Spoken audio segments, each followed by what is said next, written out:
All right, we are back together again with our Bible study of Romans, and we left off last time having just gotten into the 11th chapter of Romans. It's a pivotal chapter, and there's so much in it that it may take two trips to do this. Even if we go beyond Romans tonight or beyond chapter 11 tonight, it may be something that we want to come back to when I have a little more time to flesh it out, to add more meat to the bone. How about that? Um, so that we have a better understanding of it. But we can begin that by trying to figure out what Paul is saying here.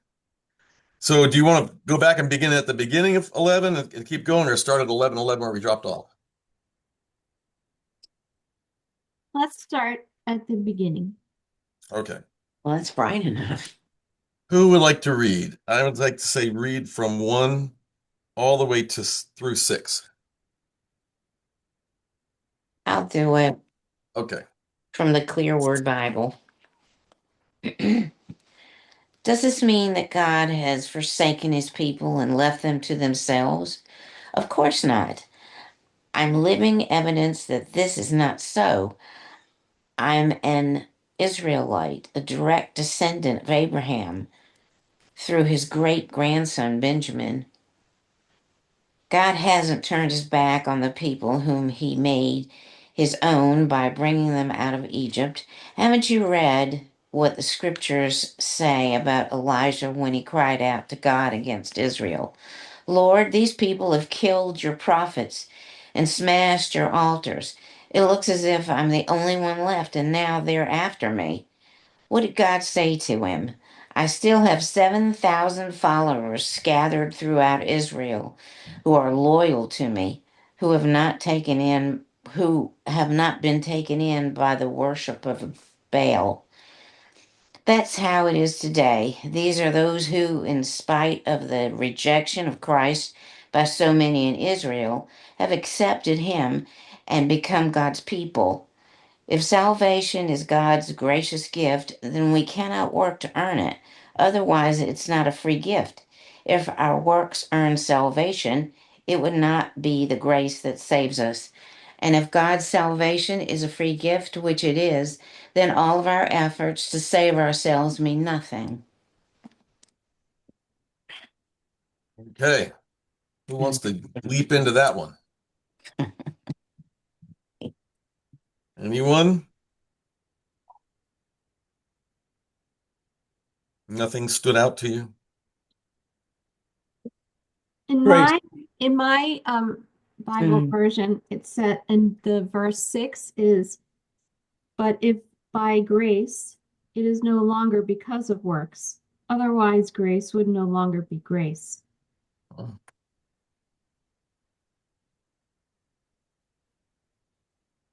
no longer by works. Yes.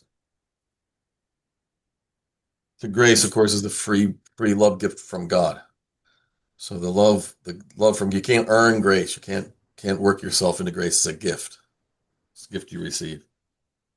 So here we have in our modern times, I was saying that this is the chapter that is at the root of the discussion around the question of who is Israel and who are the chosen people. And this is the chapter that's held up, especially with this right here. And there's more to it that's coming, where Paul is saying, right there at the top, I asked then, did God reject his people? And he answers, by no means. And he proves it by saying, I'm not rejected by God. Listen to me. Look who I am. He says, I am an Israelite, the descendant of Abraham from the tribe of Benjamin. So he's saying, if God rejected his people, then I wouldn't be here. I would be rejected, right? So he says, okay, God did not reject his people, whom he foreknew. Don't you know? And then he talks about the thing about Elijah. It says, killed your people. And in answer to this problem with Elijah, remember this? Remember the big fat battle between the Elijah and the 70 priests of Baal and the water and the fire and they all died. They were all killed. They were massacred, right? So um, And God says, "Well, I've got these other people. I've got ringers up there. I got these secret guys over here. Uh, that 7,000 people that are faithful." Okay, so we have to parse this up. What has Paul been saying about who is Israel? What has Paul been saying about who is Israel? Who wants to throw their hat in the circle? Who is Israel? Is it just the people who are descendants of Abraham? Remember in 9 and 10? He says in 9, um, not all who are descendants of Israel are Israel, nor because they are his descendants are they Abraham's children. On the contrary, it is through Isaac that your offspring will be reckoned. In other words, it is not the natural children who are God's children, but it is the children of the promise who are regarded as Abraham's offspring. For this is how the promise was stated: at the appointed time, I'll return with Sarah and give you a son. So he's saying very clearly in 9, Israel is not the genetic family of Abraham. That it's not about, and we go back to 11.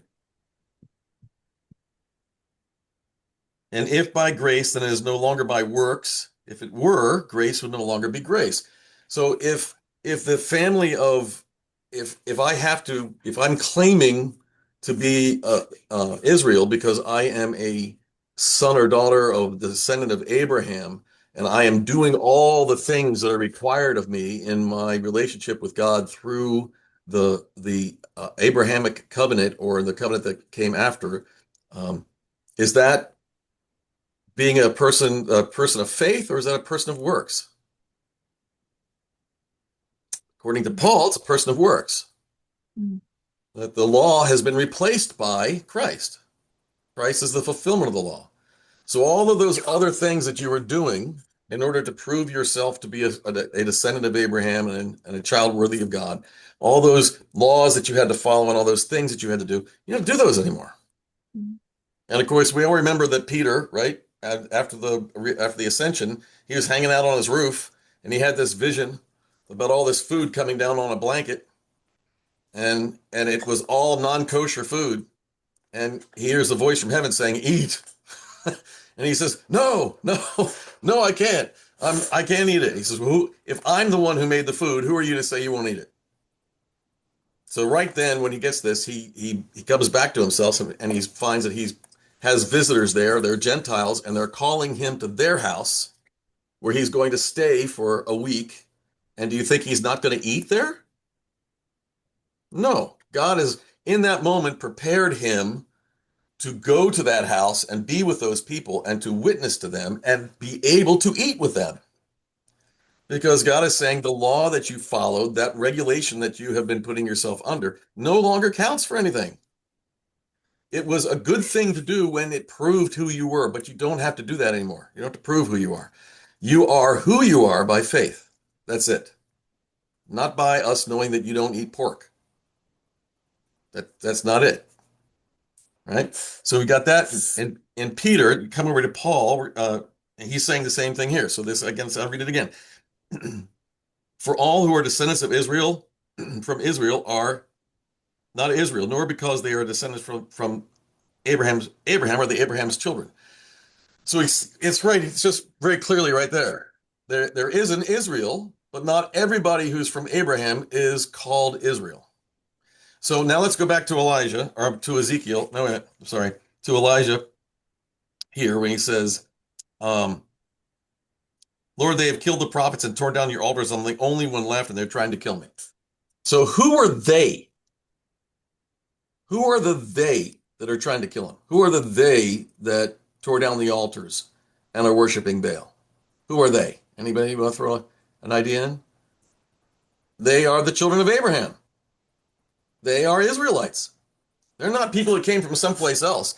Ahaz had brought Jezebel, his wife. We all know Jezebel. It brought Jezebel, his wife. She was a pagan, a Baalite. She had brought her own priests from Baal to be around her.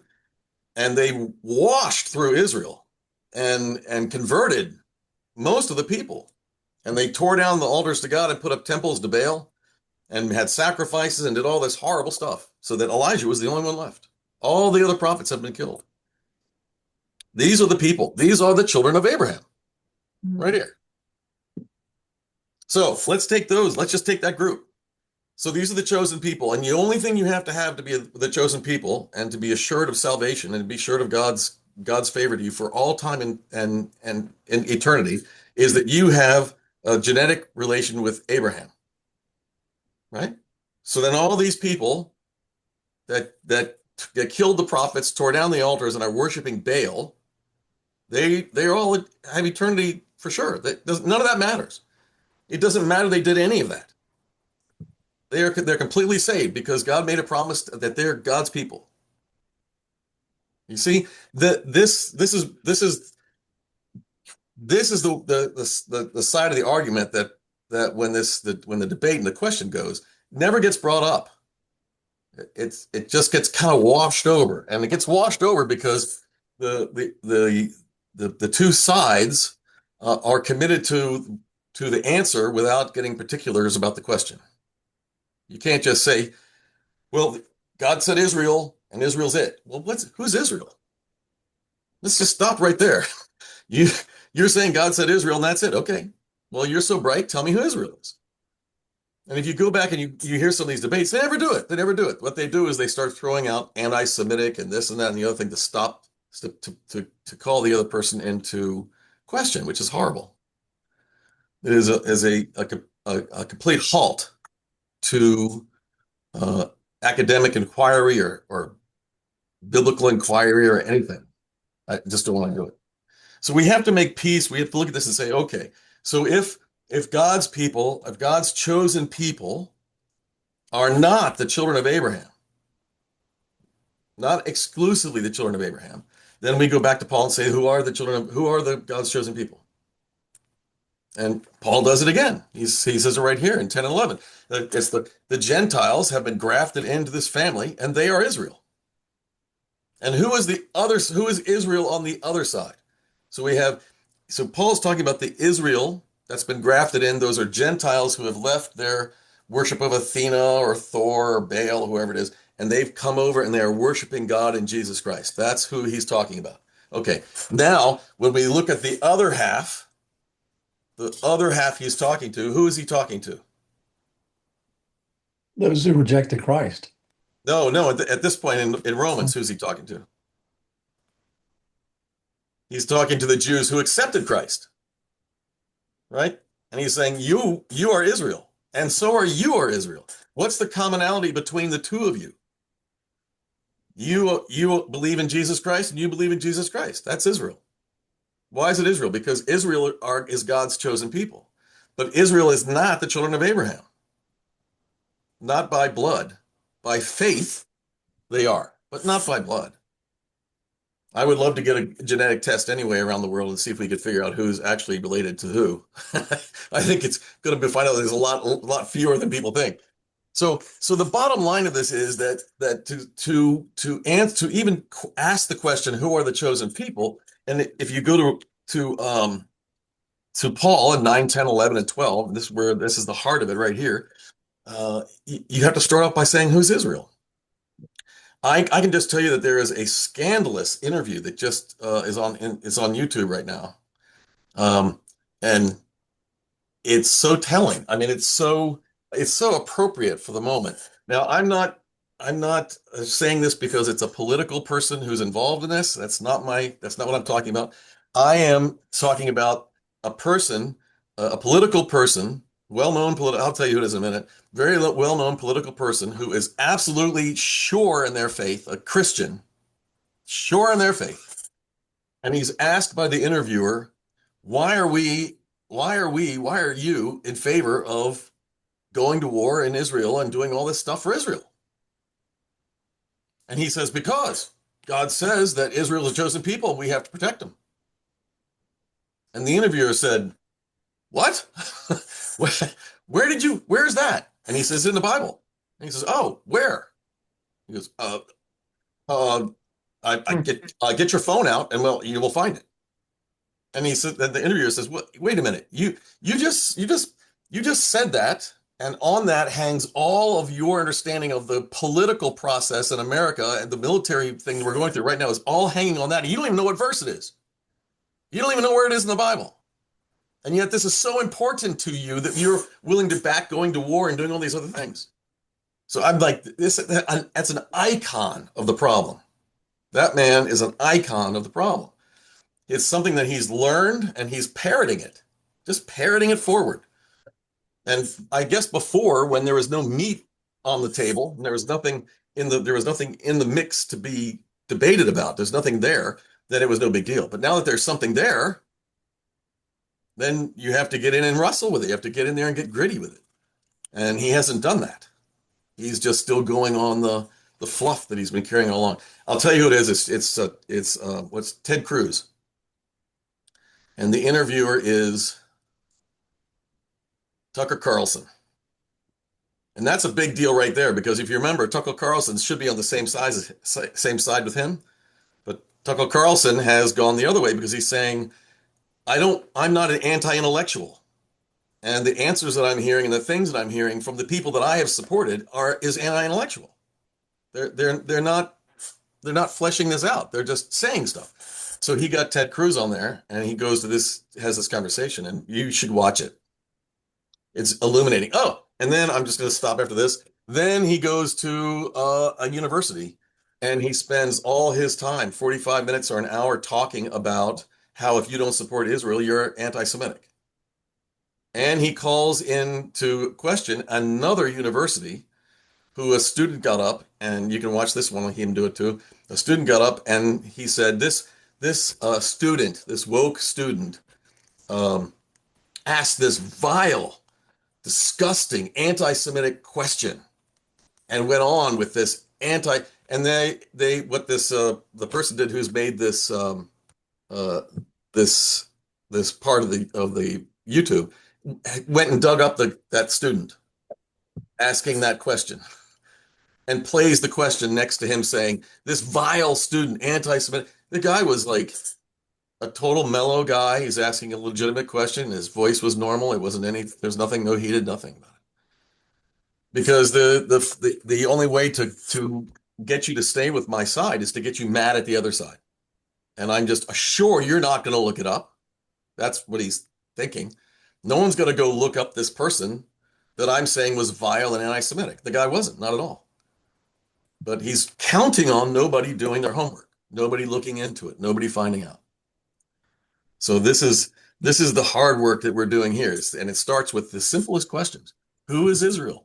And Paul lines it up right here for us in all these chapters from the very beginning, and of course, and in the way he does it between talking to the Gentiles first, and then the Jews, and then the Gentiles and the Jews, back and forth again, because they are in the same church. Remember, they're in the same church, and the Jews have been sent away, and the Jews have come back. I guess that we should call them the Messianic Jews have come back, and they have found that while they're gone, the Gentiles have been the ones in charge of the church, and now they're vying for control. And Paul has come back to say, stop it. You are saying bad things about them because they are Gentiles, and you are saying bad things about them because they are Jews, and you got to stop it, because that's not the dividing line. The dividing line is faith. The dividing line is belief in the Christ, and you all believe in the Christ. You all have faith. So that's why he's building this argument, saying the Gentiles are Israel in the same way that you're Israel, but the Israel that they are with you, that we all are, is the Israel of faith, the children of Abraham by faith, not by blood. So, and it, by the way, has nothing to do with the boundary of the nation, the country, the geographic location of Israel. That's not Israel. It's the name of a place that they've given that name to that place. This is talking about a people, right? People of faith. So we have here, going back to our scripture for tonight. So this is his argument, or his illustration with Elijah, right? God has 7,000 people, 7,000 men. He says 7,000 men. So that's what, 15,000 people, maybe more with kids, that have accepted by faith, Yahweh God, the great I am, doing what God does. And they have not been over there with all the other Israelites, children of Abraham, Jews, have not over there doing what they're doing. They maybe they ran away, they sequestered themselves, whatever happened. I don't know. They're away from them. And he says, well, I have 7,000 of them. They're true to me. That's the church. That's Israel. These guys are not Israel. It goes back and forth all through the Old Testament when you hear when the children of Israel turn their back on God and they go away and they do their things, and God says, they're not my people and I'm not their God. So I'm leaving. Why did Assyria roll over Israel?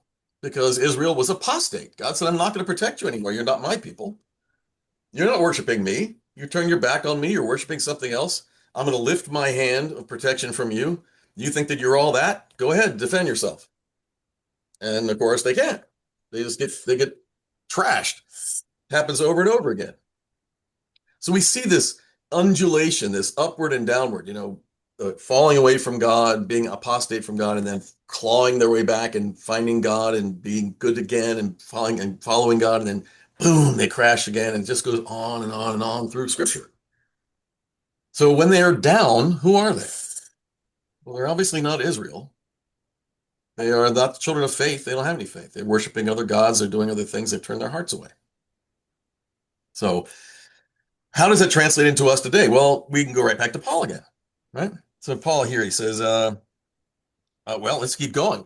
We'll see what he says next. So we'll go from 7. Let's go 7 through, we'll just do some big chunks here. How about 7 through 16? I'll do it. Okay. What then? What Israel was seeking, it did not attain, but the elect attained it. The rest were hardened, and it is as it is written, God gave them a spirit of deep sleep, eyes that should not see, and ears that should not hear, down to this very day. And David says, let their table become a snare and a trap, a stumbling block and a retribution for them. Let their eyes grow dim so that they may not see, and keep their backs bent forever.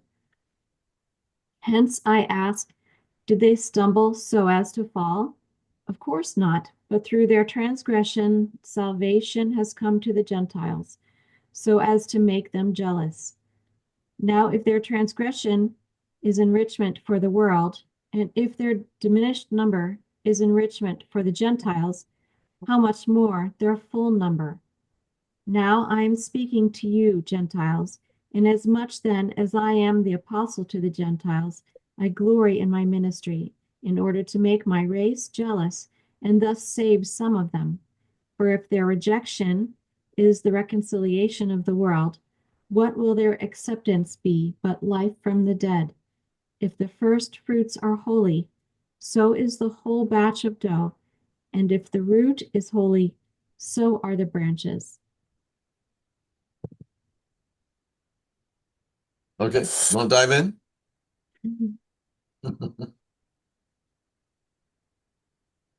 Let's see. This is So way back in the beginning of that, when it's Mhm. verse 8, it says,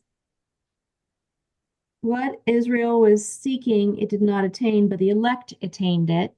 Mhm. The rest were hardened, as it is written, God gave them a spirit of deep sleep, eyes that could not see and ears that could not hear, down to this very day. Right. Read this So here. that is done by God, kind of like Pharaoh's heart was hardened, right? Yes. In order to show the glory of God in the salvation that was bigger than anyone anticipated. Yeah. hmm Let me see. Hang on a minute.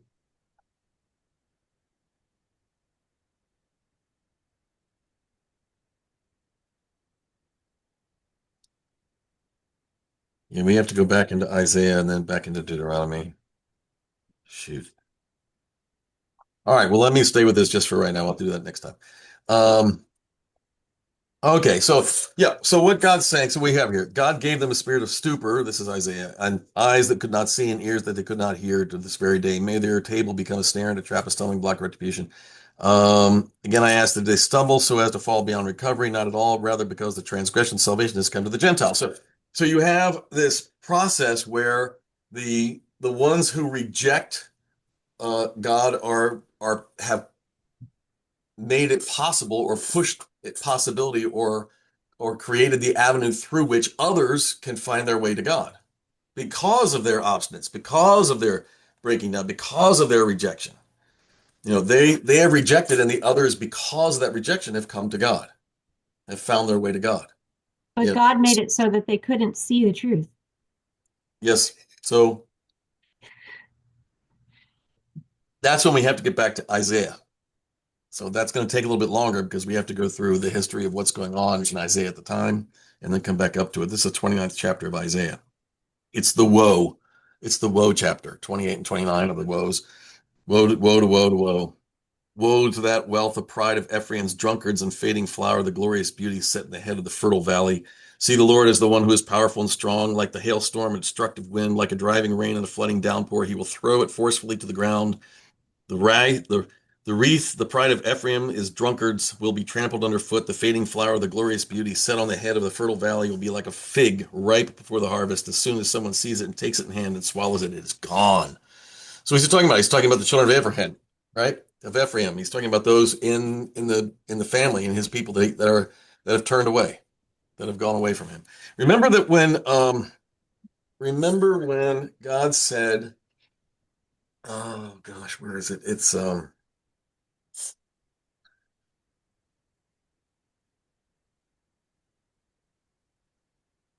I remember the book it in. God says to the people, you have looked away and don't want to look back, so I will help you look away. I will not help you look back. This is what you've chosen, and this is what I'm going to help you do. So this is in the same way. God does not persevere through somebody's stupor. If they've chosen not to, we were talking last night about being in a place of temptation and need of God and turning to God, and God will come through your need and help you because you are turning to God and embracing God. But the other is true too. If I am not embracing God and God is calling me, and I'm not doing it, I'm not doing it. It seems to be what God is saying is God's stopping, is not calling anymore because God knows what the call is going to do. It's not going to do anything. So God's saying the that which you cannot see is you won't see because of me. I am not calling you to the light. I'm not calling you to see it anymore because you're not going to see it anymore. So this is the other thing. We're not looking at God saying, oh, God, made these people this bad thing and God made them blind so they couldn't be saved. That's not it at all. They are rejecting the person of God, rejecting God's will, God's purpose, God's intention. They're rejecting it. And the only thing God is saying is that you're so thoroughly rejecting it, I am not going to help you find it. You're doing it yourself. This is what you want. This is what you're doing. This is what he was talking about Babylon and Assyria. Same thing. Same thing took place. I'm not going to do this for you. You're going to do it your own. So in effect, I have blunted you. I have made the world dark for you. But it's not dark because God wants them to stop. It's because lighting it won't do any good. It's their choice not to have that. It's just the same thing we were talking with Sharon about Pharaoh's heart. It's the same idea. Pharaoh's heart is hard. Because Pharaoh's heart is hard, this lesson happens. The Passover comes into being because Pharaoh's heart is hard. So, and Scripture says God hardened Pharaoh's heart, right? So did God go into Pharaoh and say, "Ooh, I'm going to make this guy just have a terrible life and have terrible things happen to his people and make him rotten. I'm just going to use him like a little tool and then throw him away." Of course not. Of course not. Pharaoh is dedicated to who Pharaoh is. The more God, you have this happening in your life. You're angry at somebody. How about a spouse? How about a spouse? You're angry at your spouse, and you don't want to be angry, but you are. And then your spouse comes to you and they're nice. They're nice, and they bring you a tea, or they fix something, they do the dishes or whatever it is that they know that you like. And instead of embracing them and going, "Oh, that's great," you get even more angry, more upset, more irritated. You don't want them to be doing what they're doing. You don't want them to be nice. You want them to be what they are so you can stay mad at them. It's irritating when people are nice to you and you don't want them to be. So the more that God would come to Pharaoh or anybody, the harder his heart would become. The more that God showed God's self to be God, the more angry Pharaoh became. The more that God called Pharaoh to come to God's self and accept God's will and God's way, the more Pharaoh turned away. The harder Pharaoh's heart became.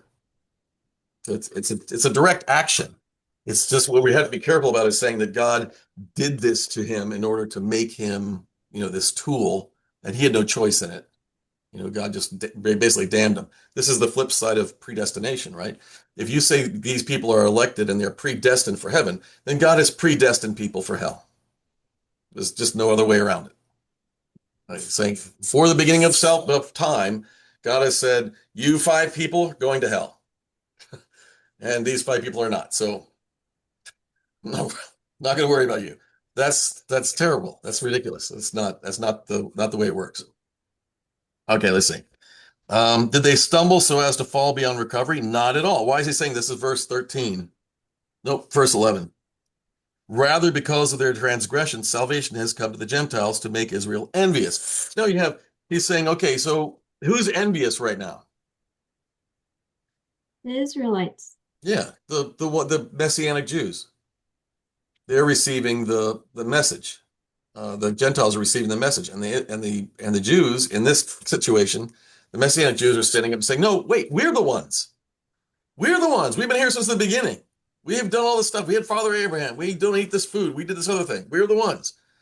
So God's come to the Gentiles, making the Jews jealous. So how about the other Jews? How about Jews that are not Messianic? Jews that don't accept Christ?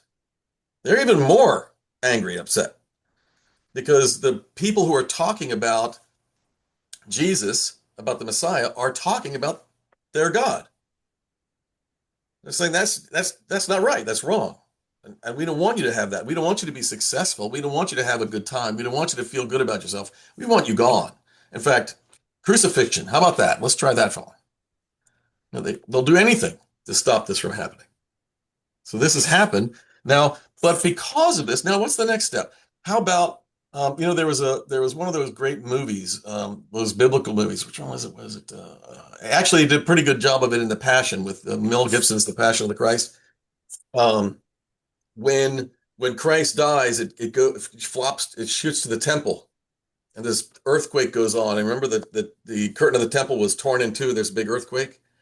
And in this one, I can't remember which movie it was, the big brazier, this big huge brazier full of coals for the sacrifice falls over and sparks fly everywhere. And one of the temple priests they're all running and scrambling to get out of there. And this one temple priest is staring up at the altar like, this is God. This isn't just happening. This is God doing this. And if God's doing this, then we've done the wrong thing.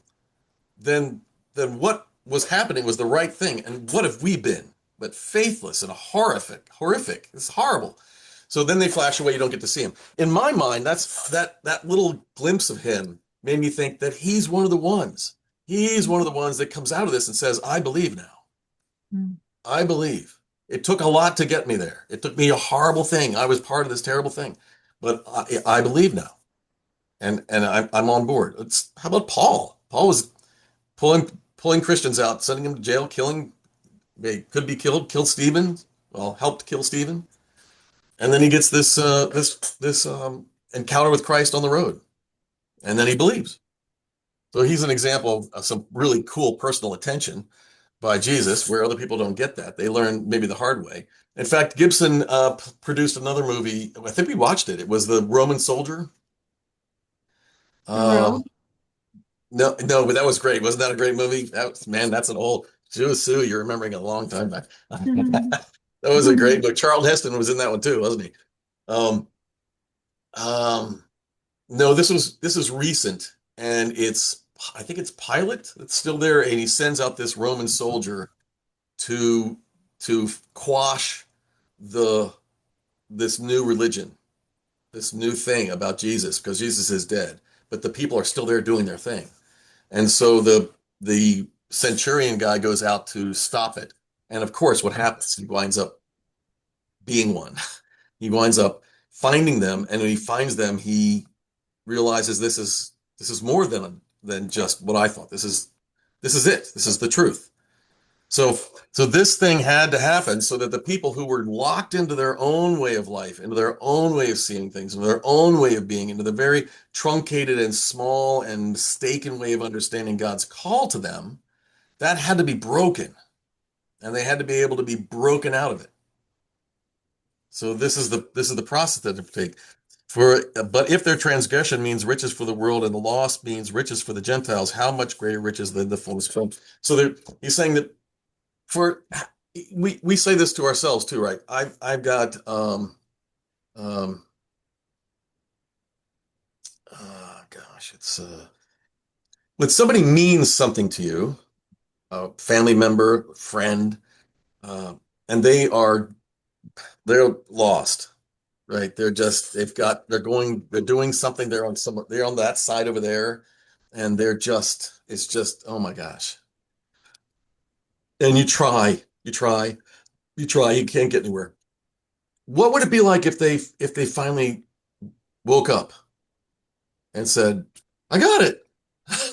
And they came over and they opened your door and said, ah, I got it. How would you feel? Wouldn't it be great? Because that's your friend, that's your family, is the people.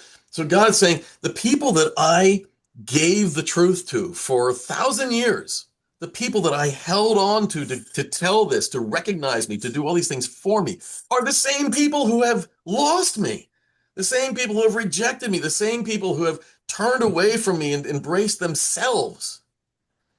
Well, how much of a joy is it when some or any of those people turn back? Because that was their original call. Their original call was to know God, to recognize God, to recognize the Messiah, to understand the faith. Now, if they're over here, they don't. They're lost. But because of the events that have taken place, they have come back. They have found their way back because these events are bigger than their own small vision of themselves, their own small vision of the faith. Now they understand the faith is much bigger than that, and God is much more present than that. So Paul's saying, you know, this is the riches of it. This is the wonder of it. This is where the power and the glory comes in. That this is the effect that this has on everybody.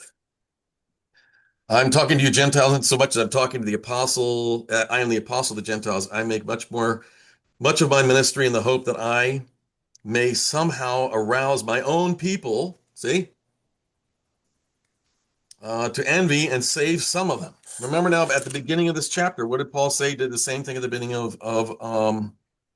let's see. No, wait a minute, it's 10.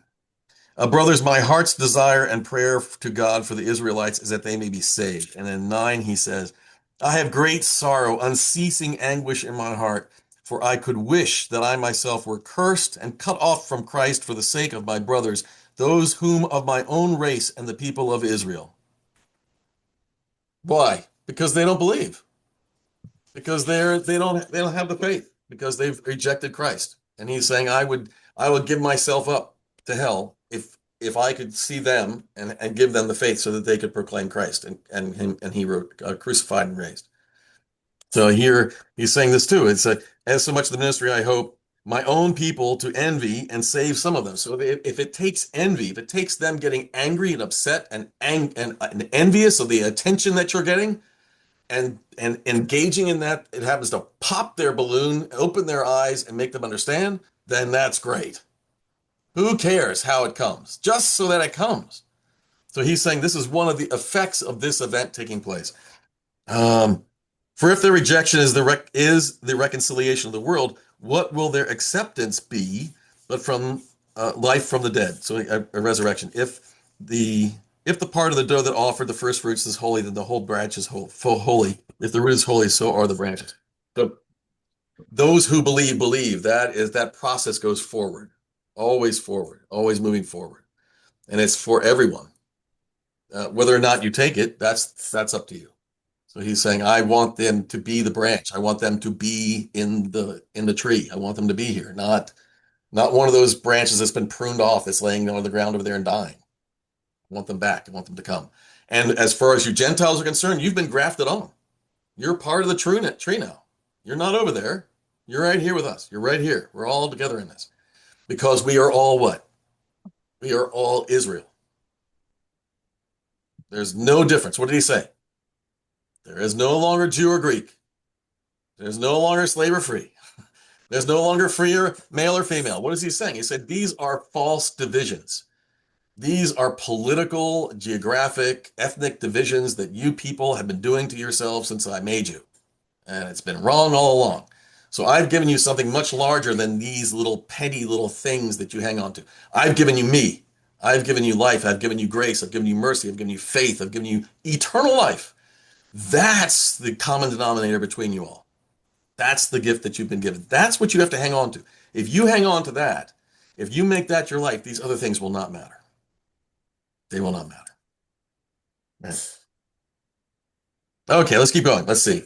Oh, 5 minutes. I think we have a few more minutes. How about 17 through 21?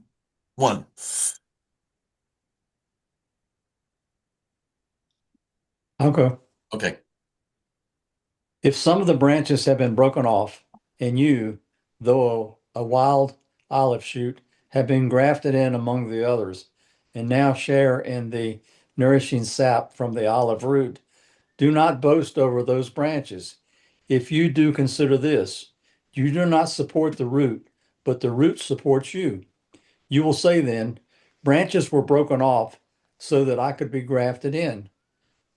Granted, but they were broken off because of unbelief, and you stand by faith. Do not be arrogant, but be afraid.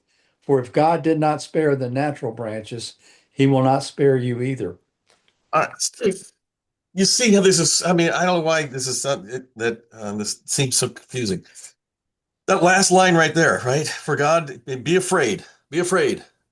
For God did not spare the natural branches. What did God do to the natural branches? He broke them off. Yeah, they're gone. God did that. God broke them off. They're not part of the group anymore. They're not on the tree anymore. They're all gone. They're on the ground over there. They're drying out in the sun. They're over there. He said, God did not sit. Those who came along from the root, those who have been in here the whole time, those, and they are not producing fruit. What did Jesus say? The tree doesn't produce fruit. What do? You tear it down. It's You tear thrown it to the down. fire. Yeah. You throw it in the fire.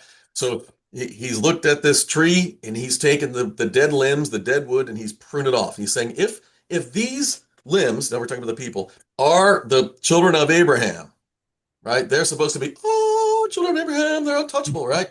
If that's what we think they are, and God has just cut them off and thrown them over there, then how much more for you, who wasn't one of these people to start with? That's what he's saying. But it's faith that's bringing this about. And this arrogance, I'm sure he's saying it because between this argument between the Jews and the Gentiles in the church, the Messianic Jews and the Christian Gentiles in the church, the argument between them was that they were backbiting each other. They were belittling each other. And here, yeah, you can, imagine the argument that's going on. Who are you to talk? Your mother isn't one of us. Who are you to talk? Your brother's over there. Who are you to talk? Your own people. Look what your own people did. He's saying, don't do that. That's arrogant. That's horrific. You're not talking to this person about those people. You're talking to this person about me. So stop all that. Don't get up on your hoity high horse. And remember that's what was the foundation of this. That was the conflict between the two groups, Messianic Jews and Christian Gentiles, who wanted to run the church in Rome, and they were fighting over it. And Paul's coming in here to say you're doing the same thing that we're getting away from. You are subdividing yourself and your loyalties among stuff. And you've got to let that go because you are the same people. You shouldn't fight each other. You're the same. You're together. You are Israel. You're both Israel. You're both the church. And what's you're doing is looking to understand, grow in, and witness to the life, death, and resurrection of Jesus Christ. Both of you. No change, no difference. Exactly the same. 8 o'clock. So, so I think we got a little primer here with what's going on. I knew we wouldn't get very far in 11. Actually, we got farther than I thought. But we'll rehash some of this as we go. We're going to do more with the end of it, and further on from that, I'm going to bring in a little bit of Isaiah and Leviticus, go back to Genesis a little bit, try to connect these dots some, look at some of the history of Israel to bring this forward, and then keep going with this understanding that Paul is giving us. The saying that um, I really don't understand when this is read over and over again, and they say this is just saying people come away from what we just did right now. They come away from this block right here and say that that the traditional Israel, the children of Abraham that call themselves Jews, are the chosen people. That's it. That's all. Where does it say that? Does it say that? Did you hear that here? I didn't hear that here.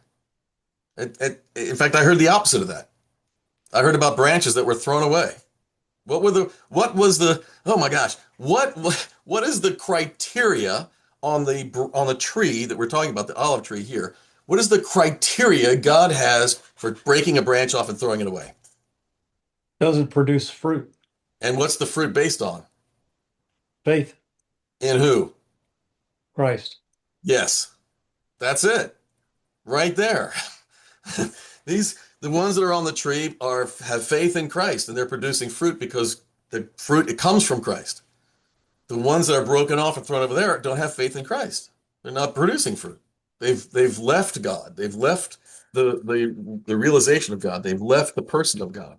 They're off doing their own thing, just like those folks in the past. They've decided they're going to do this, and then that's what they're going to do. But they're not going to stay in the tree. They're not in the tree. You see, that's the difference. We keep saying, and the argument keeps saying that they're in the tree because they are a blank. They're a blank, so they're in the tree. But that word blank does not have the same definition as the tree. It's different. We have made the two synonymous. We made, the tree of faith, the olive tree of faith from God, we made it synonymous with this thing, the Jews. Boom, same thing. They're synonymous. But then we hear they're not. They're not. They're not synonymous any more than all the Gentiles are. The process is to pull that definition apart and to look at it for what it really is, for the truth of it. When we started, he said, the tribe of Benjamin, the prophets, his people. We had to stop here and say, what's the definition of? Why is there a people called his people? What was the purpose, the intention, the definition, and how do we live it forward? And you have to start there and then move forward and say, what is that definition? What does it look like throughout the history? And again, I'm just going to recover this for a second. What we see is that there are places in history where it doesn't fit at all. And the children of Israel are not his people. And they're abandoned. God is not there for them. They're toted away. They're conquered. They're destroyed. Israel is the northern Israel, the northern kingdom from Jerusalem to the north, was so thoroughly wasted by Babylonians and Assyrians that it never came back. The tribes never came back together. They're just decimated. This is one of the reasons, and we'll get this later. I'll stop it now. This is one of the reasons why there's no Jew in the world right now who knows what tribe they're in. Not a one. Nothing. Nobody knows what tribe they're in. There's a reason why they're called Jews. It's not because of tribe. Think about it now. I'm going to stop. Think about it. What is a Jew? In the time of Jesus, the Romans were calling these people Jews. Why? Not now, back then. Now, Jerusalem was the capital of the southern kingdom. The northern kingdom was the 10 tribes. That was called Israel, the 10 tribes. The 2 tribes in the south, one bigger tribe and one smaller tribe. What was the bigger tribe? What was the name of the land in the south? The tribe of Judah. Judah. So when the Romans came to Jerusalem and all these people there, what were they? They were people from the tribe of Judah. They were Jews. Jews is from Judah. That's exactly what it is. So today there's another reason why the Jews call themselves Jews. It has nothing to do with the tribe. No Jew knows what tribe they were from. No Jew knows where they are, if they're Benjamites or Manassites. They don't have any idea. No idea at all. Why? How did that happen? How did that happen? How is it that a people that has this type of history, this type of detail, this type of understanding of who they have been suddenly lose everything and don't know who they are anymore? How's that happen? Well, we can find that out later on. That's a little primer for you. Now you'll want to come back. All right. So that's, I'm sure, much more than you guys wanted tonight, and it seems like it's off track. It only gets this kind of off track because it's scary. I don't think Because it's off track. I think it all makes sense. well, oh good. I'm This glad this you're talking about it because it all makes sense. this And this it's just background that maybe we didn't have all the information on. well, the scary part of it is, and I'm going to say it again, the scary part of it is that as soon as someone starts talking about this in public, someone else says they're anti-Semitic. And that is a trope. That is a horrible, horrible tool to get people to stop talking, to keep people to stop thinking, to stop people from stop questioning what's happening now in our time or back in some other time. And you know it too. If somebody's in a room and they get labeled anti-Semitic, you're done. That topic's done because you're not talking about the topic anymore. You're talking about the person. As soon as that happens, in fact, Augustine would say when Augustine would go into town, he would get in arguments. He was a rhetorician, and they didn't have theater. They would argue. You get the best arguer in town, the best rhetorician, and Augustine would come to town. And they would get on a stage and they would have a debate about anything. And they knew the moment that the other person lost because the person, instead of attacking the argument, would attack Augustine. That's the moment. You know it. You have nothing to say. You have nothing to add to this. You have no intellectual, factual information, nothing that's going to further the argument. And so you're not saying the argument, you're saying the person. What do we call that? Welcome back, Cotter. What did they say when they didn't want to, when he couldn't answer the insult? Your mama. Remember? So he'd get, what's his name? Lenny? Can't remember his name. He was the one that was John Travolta, right? He was the one that's kind of ditzy. So he'd get in an argument with one of the guys, and the guys would hit him up with that insult, and then he would go, your mama, because he couldn't say anything. So when we are in a situation in our world right now where if somebody begins to talk about this topic, as soon as they do this somebody flies out with this, you're anti-Semitic. It's just, you're done. It ends it. You can't talk anymore. They've attacked the person, and it can be devastating depending on where they are and who that person is. And it's wrong. It's so wrong. It's so horrifically wrong. It is as we get into this maybe a little bit more, we'll diverse a little bit later on. Why would that, ask yourself, this is your homework. If that's true, if somebody is starting to make a comment about something and somebody else throws out that to stop everything, why? Why would they want to stop everything?